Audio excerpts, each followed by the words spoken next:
Hey there, everyone. That sexy nerd is back again, and we're watching a brand new death battle. Oh my god, I couldn't believe it. It's Bardock versus Omni Man. It's like a dream. And now they're putting this on Sunday. I couldn't believe this. I was already set for this for Monday, but apparently not. So yeah, this is I'm doing this and I'm doing Nostalgia Critic. Hopefully both will be up at the same time. So yeah, we all know who Omni Man is. They should have done this when Invincible season 2 was on, and we all know who Bardock. Well, I mean, for all those of you who don't know, because we've never really covered Dragon Ball, even though Dragon Ball has been in my life for so damn long, and I've loved every second of it. Um, I can only I only like Z and Dragon Ball itself, like GT and Super. I mean, I guess Broly was pretty good, but that's like the only thing of Super that I've seen, unfortunately. And I know Ultra Instinct. I know a little bit about that, but Bardock is great. Bardock is one of my favorite characters of the show. And honestly, I'm gonna say this right now. I know I'm saying it early, but I think Bardock's gonna win. I believe that no um character from Invincible, even like Thrag Invincible himself or Omni Man could really stand up to anybody from Dragon Ball, even at their lowest points. Like Bardock had a power level of like 10,000, and I still think he was more powerful than Omni Man because I mean there's a scene in the comics where they destroy an entire planet, right? And they needed all this help, including the invincible Ray, including the invincible Ray, along with three people to destroy an entire planet. And it wasn't even completely destroyed. So I mean, and let's not forget, Vegeta was not that much stronger than Bardock when he destroyed three planets. Like I think it was in Dragon Ball, or he destroyed one. I know he destroyed one planet. Like tried to crush you like an alien. What? Exactly. you know that old joke.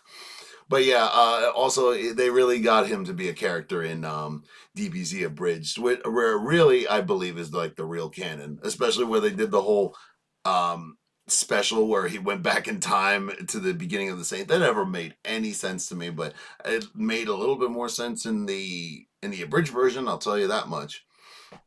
But what are we gonna do? How are we gonna do this? Is this really always gonna happen on Sunday now? This is crazy.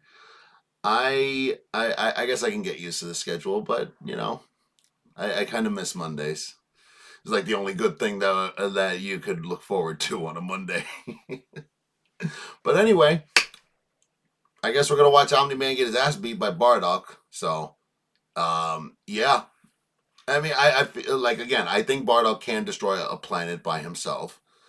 So and let's not forget too. I believe that Master Roshi at level 139 destroyed the moon with a Kamehameha wave, and Piccolo at like maybe 339 or 439, whatever the hell it was able to destroy the moon as well. Like very not and didn't cause much effort on his part. So and Bardock was much stronger than him at the time, with a power level of 10,000. So pretty much got that. I feel like it's in the bag. I might be missing something, but I feel poor Omni Man's gonna get his ass beat. But we'll see. Anyway, please smash that like button if you want to see more sexy and nerdy content, and subscribe if you think I deserve it. And remember, sign up for my Patreon for all my latest reactions, full-length reactions to all my latest videos. I do also have an announcement as far as that is concerned. Most of the videos that I had planned as far as movies are concerned, until I figure out a way to better edit these videos, or at least how the other people are editing them, I won't be able to put them up. But all my reactions will be up on Patreon. So inside, if you guys are already missing Inside Out 2, which unfortunately was blocked earlier today, it is still up on Patreon, and it's not very much to actually watch it. I will be doing Deadpool Wolverine soon. Hopefully that will be up soon, and hopefully I can figure out how to actually get it I'm going to try and use this week to do so. But with that being said, let's get into the episode, y'all. Omni-Man versus Bardock. The ostracized Viltrumite and the doomed Saiyan. He's Wiz and I'm Boomstick. And it's our job to analyze their weapons, armor, and skills to find out who would win a death battle. No. He's gonna turn Omni-Man, Earth's once greatest hero. Alongside the Guardians of the Globe, he protected the world from all manner of threats. And then, in a single day, it all went horribly wrong. Why Omni-Man? How Omni-Man? Who Omni-Man? Who indeed? Champion of Earth, best-selling author J.K. Simmons, yet it was all a charade, with his murderous rampage only brought to a halt thanks to his own son. It all starts with his home planet, Viltrum, which I hear is a totally lovely utopia. Through brutal, mortal combat. With a K! Or, wait, no, that came later. Viltrumites are among the most powerful beings in the universe, even more so after they purge the weaker members of their species. As a vanguard of the Viltrumite Empire, Omni-Man infiltrated Earth as Nolan Grayson, expected to prepare the planet for Imperial assimilation. Which should have been easy, since he's got your classic strongman superpowers and he's basically invulnerable, easily knocking around asteroids the size of Texas. He can fly at unbelievable speeds, soaring from Earth to the planet Thraxa in under 1 week. Thraxa is, quote, a couple galaxies away, give or take, so a minimum of 2 galaxies. Beyond the Milky Way's neighbor Andromeda is the lesser-known Triangulum Galaxy, which is over 2.7 million light-years away. Reaching it in under 1 week means Omni-Man must have flown over 142 million times faster than light. Oh, and Viltrumites can't breathe in space, so he held his breath the whole way. And it's not like he was in a rush. He was on a soul-searching trip, contemplating the significance of smashing his own son's face in. Think, Nolan, think. Yeah, this is why I'm never having kids. You're missing out. But according to another Viltrumite, Thetis, a bunch of other Viltrumites who actually were in a hurry flew to Viltrum across the Virgo supercluster in less than 24 hours. That's over 20 billion times faster than light. You don't really need to rush anyway. The older a Viltrumite gets, the slower they age. According to the Invincible Handbook, Nolan is over 2,000 years old. And regardless of age, Viltrumites don't suffer muscle fatigue like humans do, so they rarely ever tire out. Seriously? He's got parenting easy mode on, and he couldn't even handle that. I would have killed for that back when my daughter was born. Well, you would have to be a Viltrumite first. A Viltrumite's body contains smart atoms, which they subconsciously manipulate. This cellular structure can effectively recall certain states of being regardless of their present environment, reacting to changes at an atomic level to perform the impossible. Yeah, like surviving your intestines getting ripped out, or even more scary, ripping out your whole beard all at once. Ugh, only a Viltrumite could pull off something that disturbing. Nolan is incredibly tough, but if he faces superior forces, his smart atoms can adjust to make him even stronger by comparison. This is why Viltrumites are considered invincible. Most weapons in the universe can't even scratch a Viltrumite like him. Even a ship's cannon like this one can't take down a Viltrumite, and it obliterated a massive solar disk nearly half the size of a star. Speaking of planets, he's strong enough to shatter one by flying straight through it. There it A is. planet so big it has a whole ring around it. The Roche limit factor dictates the size a celestial body must be in order to disperse orbiting material as a ring. In short, an Earth-sized planet can't support such a ring, meaning this one must be much larger. And don't get me started on how the ring is actually made up of dead bodies because, spoilers? Just go read the comic. If Roche isn't doing it for you, this planet also... Yeah, they put an entire ring around their planet using the dead bodies of all the people they purged during, well, not they purged, but a certain outbreak occurred. supports 5 moons in its orbit, and even the smallest is a perfect sphere, meaning its own gravity shaped it. At minimum, a moon like that must have a diameter of 600 kilometers, or 370 miles. Comparing this to the planet's diameter, we can tell this world is nearly 14 times larger than Earth. Or it was before, you know, kablam. Now, Omni-Man does have his weaknesses. Monsters like Ragnar's can pierce Viltrumite flesh, and he's extremely sensitive to a specific high-pitched frequency, which can destabilize his body's equilibrium. But his real weakness turned out to be, you guessed it, Fatherhood. Thanks to his son Mark, Nolan began to re-examine Not his his weakness. perspective and his place in the universe. He settled down in a new place, got himself a new job, and even had a new kid with his new wife, who's a bug. The bug lady, he banged a bug. Why, Yeah. Omni-Man? How, Omni-Man? Hey, everyone deals with parenting stress in their own way. When Nolan was lecturing to Mark about how insignificant people are, Mark wasn't the only one he was trying to convince, if you catch Trying to my convince drift. himself. Nolan Grayson's real mission isn't planetary conquest or saving the innocent. It's to discover if a violent man who can break the world can also be a good father. Godspeed, Omni-Man. In the far reaches of the cosmos laid a world with a people like no other, born and raised to do just one thing. Oh my The shit! Saiyans, a Dragon proud Ball warrior Z. people from the planet Vegeta, ruled by King Vegeta. King Vegeta. Wow, narcissist much. Exactly. Their pride blinded them to the truth of their impending doom. But perhaps one Saiyan represented the best of them, even during their waning glory days. Bardock! He's cool, he's crude, he's got a bad attitude, and if he goes apeshit, you're totally screwed. And Except guess for your what? Frieza. He's father of Goku. Oh wow, I never would have guessed. Right? Yeah, right. What a curveball. So what does that make Turles? Who? Irrelevant. Bardock was a cold-blooded killer, ruthlessly conquering planets in service to the Saiyans' true overseer, Lord Frieza. They didn't just conquer planets, they wiped out every living thing, leaving Frieza uninhabited travel. rocks to sell away. Bardock was an asshole.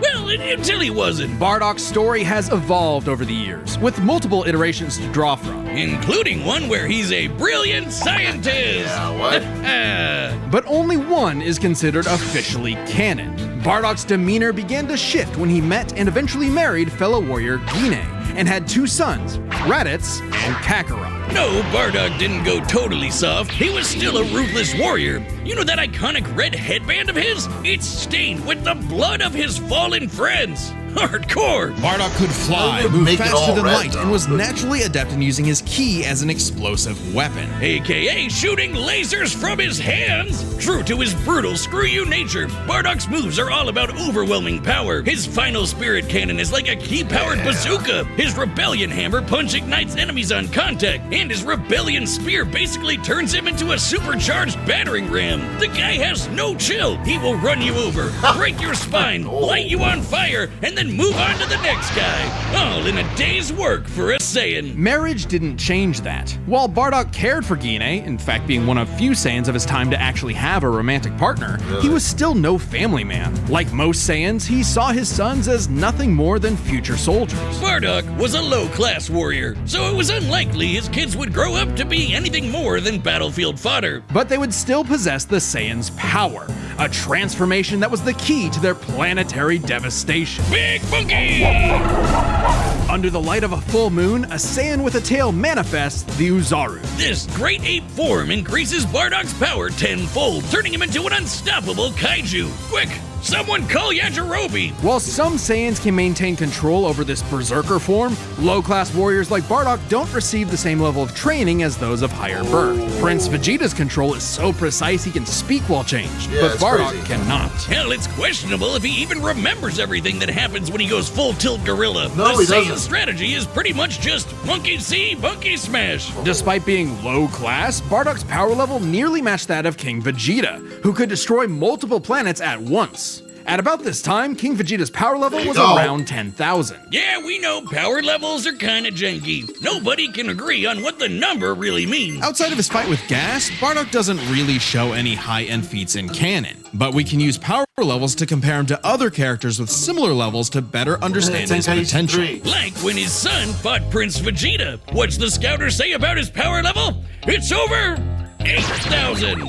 Yeah, the dub changed it to fit Vegeta's lip flaps, but we only cover the cold hard truth, damn it. According to this movie pamphlet, Goku's power level between his fight with Vegeta and his trip to Namek was 10,000. This lines up with that previous reading and puts him on par with Bardock. Goku's training during the trip eventually raised him to 90,000 upon arrival, but this gives us a clear window. Yeah, early in the trip, he had to dodge a bunch of incoming asteroids and blast his ship away from a star, which is impressive considering the speed involved. The planet Namek is outside Earth's quadrant of the universe, and it took his ship 6 days to make the journey. Traveling a quarter of the universe's diameter would put the ship over 9.5 trillion times the speed of light. And Goku would have had to keep up with that kind of speed to do all that other stuff. Makes sense, given far weaker characters could reach the moon in a fraction of a second. Yeah. Should be trivial enough for Bardock. All this speed and power meant when Bardock and his team assaulted the planet Cereal, they went, cheerio! Bardock ravaged the planet, annihilating its people, until he found 2 survivors, a mother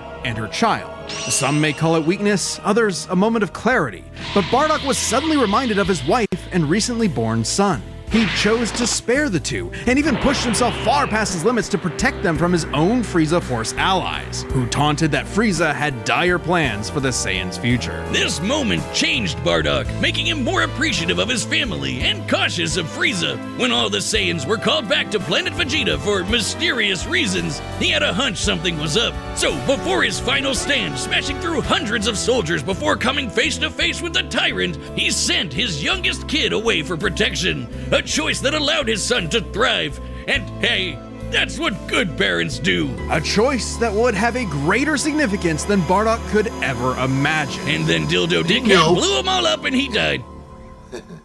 Or did he? Bardock got killed so freaking hard he got blasted back in time. Actually, he was pulled away by these 2 who miscalculated and misplaced him incorrectly in the time stream. Blah, blah, blah, non-canon, whatever. He survived. And when he realized what happened, he got so unbelievably pissed off, he went Super Saiyan. What? Alright, this is very much an alternate universe what-if scenario, and it is jarring. But think about it. The Super Saiyan form is not achieved through training alone. It requires dedication, introspection, victory, failure, love, and loss. Frieza destroyed the Saiyans because he feared the possibility of the Super Saiyan, a Saiyan with power that could rival his own. But perhaps Bardock's transformation was more than simply a what-if. He had begun to take the very steps his son later would to achieve the form. Perhaps if Frieza had hesitated, even for a moment, his fear would have manifested before him right then and there. Pour one out for Bardock, who figured out how to be the truest Saiyan right at the end of it all. I know Kakarot would be proud. Yes.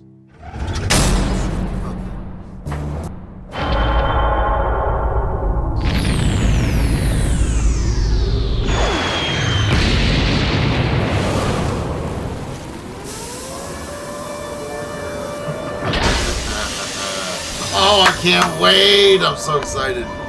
Great. Another gross bug planet. Oh, why didn't you get the guy who voiced him in DBZ Abridged? Oh, what the?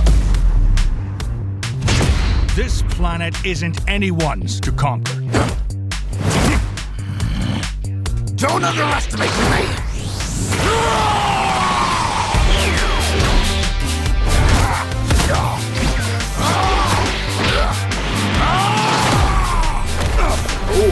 Just like my son, sticking his nose in places he's not ready for. My sons would kick his ass! Oh, Jesus! Probably good.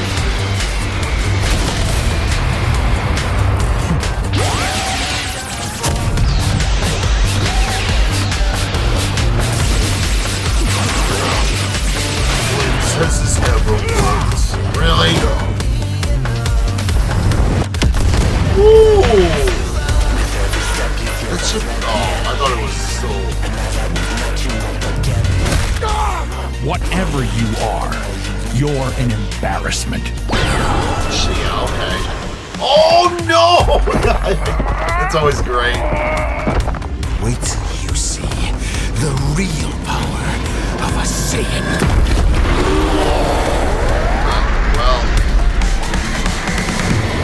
I don't know. I think he's done here. Am I supposed to be impressed?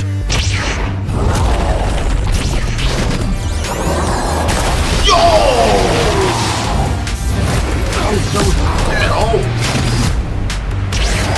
I don't understand how he was standing up to him already.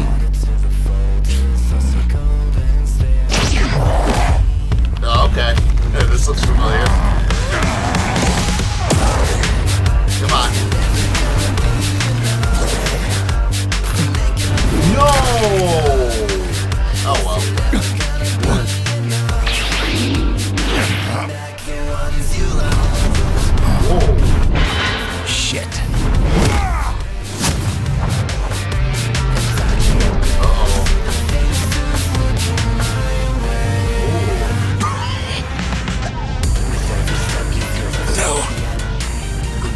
sons.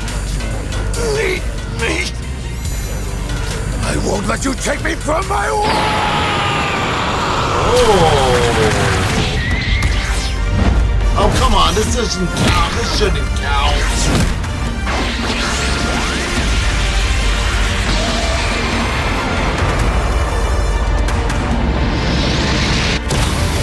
Oh, really? Okay. Come on! Putting up a much better fight than I thought he would. Your time is up!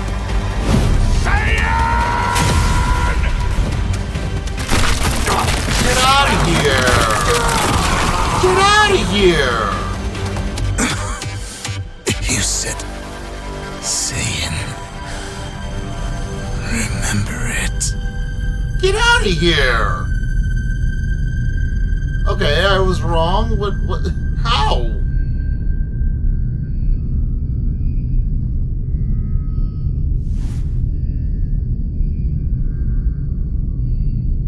Fuck. Okay, what? Why? KO! Okay, these Gokus have got to stop picking fights with guys in capes. Pitting Saiyan against Viltrumite is fascinating. Among the many similarities, 5 specific categories stand out. Starting with speed. Bardock I forgot to incorporate speed. But bull crap! How does he able to punch him so hard he got his arm in Super Saiyan form? Get out of here! is Something's much wrong faster, here. given his power level matched Goku dodging asteroids at 9.5 trillion times light speed, much higher than the Viltrumite's fastest speed. Add on the 50 times multiplier from Super Saiyan, and it's a huge difference. Oh, it is. Right, Bardock clearly has the speed advantage, Okay. but strength and durability are another story. Though it doesn't seem like it at first, Bardock scales to King Veggie, who wrecked 3 planets at once, and Omni-Man only smashed 1. But Okay. given how big that one planet was, the numbers are actually pretty similar, until we factor in the Frick. Super Saiyan boost, right? Well, there's a catch. A major plot point in Invincible involves the coalition of planets admitting that their weapons cannot hurt Viltrumites. So, when their ship's cannon obliterated this gigantic solar disk, it highlighted just how tough the Viltrumites really are. This disk completely blocked the sunlight and heat between a planet and its star. And this is no ordinary planet. Its size and density are so high that its inhabitants are as strong as Viltrumites just due to living in its natural gravity. To fully block the light to such a planet and remain in consistent orbit, the disk would need to be positioned at its L1 point, the spot that creates an uninterrupted view between sun and satellite, and the disk itself must be about half the diameter of the star in question. This means the scaling of the disk puts it at 3 septillion tons, That's 24 zeros! which makes Omni-Man over 11,000 times No. stronger than base Bardock. Not even the Great Ape or Super Saiyan forms could make up that difference. Wow. Okay. Whoa, what does that say? Stronger than Examining another way, the high end for King Vegeta's planet bus is 12.8 quintatons. Yeah, quintatons. Jesus, putting Bardock's max potential at 7,704 quintatons. This feat is high end. Jeez. base Bardock. Not even the Great Ape or Super Saiyan forms could make up that difference. So strength goes to Nolan. Still, numbers aren't everything. As far as versatility in combat goes, neither had one distinct advantage that could win outright. Omni-Man survives in space for much longer, but Bardock barely squeaks out the edge here thanks to his ranged versatility with key attacks and, of course, Super Saiyan. Okay, let's address the Super Saiyan Bardock thing. It's perfectly fair to question whether or not the form should be in this comparison at all. However, even with the form included, Nolan still takes this, especially when it comes to our last two categories, experience and stamina. Yep, Omni-Man's been around a lot longer than Bardock, over 2,000 years, and even with Super Saiyan, Bardock's no master of the form. And without that mastery, the form drains the user's energies at an increased rate, which brings us to what may be Omni-Man's most surprising advantage. Those weird smart atoms. Saiyans like Bardock can fight for days on end, but only for so long. Bardock possesses a limited Man, pool of ki, too. which only depletes faster when using super forms like the Great Ape. In contrast, Omni-Man's biology prevents him from tiring in most cases, letting him travel across whole galaxies for weeks non-stop, and his smart atoms adjust to counter whatever physical strain he's subjected to. Bardock's crazy speed and power That's made him a crazy. real challenge. But Nolan's strength, experience, and sheer endurance presented an unstoppable and unshakable force that would inevitably land the killing blow. When push came to shove, Omni-Man raised the Bardock. The winner is Omni-Man. Wow. Next time on Death Battle. What's this?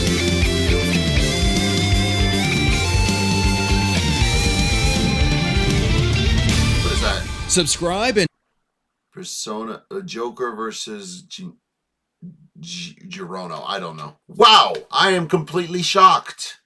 I was so wrong. I thought I knew these characters. I thought I knew Omni-Man. But then again, we know very little about Bardock, honestly. And yeah, it also does make sense, though. I mean, I feel like if you were to fight Goku or someone of that high caliber, even Frieza, he'd have a much harder time, because think about it. Bardock and Goku are, I mean, yeah, they're leagues above from each other. I mean, like, look how strong Frieza was, and he was just in his first form. He was just in his first form, and he was never going to be able to take him. He was never going to be able, like, I think Frieza's power level at the time was 150,000, maybe. Because I remember when he was going, yeah, at least in first form. And then he would get, no, 500,000. 500,000, that's what it was. And then his next form gets him up to 1 million. There you go. So, I mean, Bardock was never going to stand a chance. Even, I honestly don't even think he was going to be able to stand a chance with Super Saiyan. In all consideration, but you know, I've been wrong clearly before. So, wow. But yeah, not only did he outclass him, he outclassed him in like so many levels in ways that I never would have thought so. But again, the smart atoms is a very good point, and it makes them almost invincible, hence the name. So there you go. I'm kind of embarrassed, and because this is from a franchise that I love both of them. Next week, I'm not even going to know what the hell these two people are. I've never watched either one of them. Or Persona, I think, is a video game, but whatever. But yeah, here's to a new season of Death Battle, and please smash that like button if you want to see more sexy and nerdy content, and subscribe if you think I deserve it. And remember, check out my Patreon for all my full-length reactions to all my latest videos. And I'll see you on the next episode.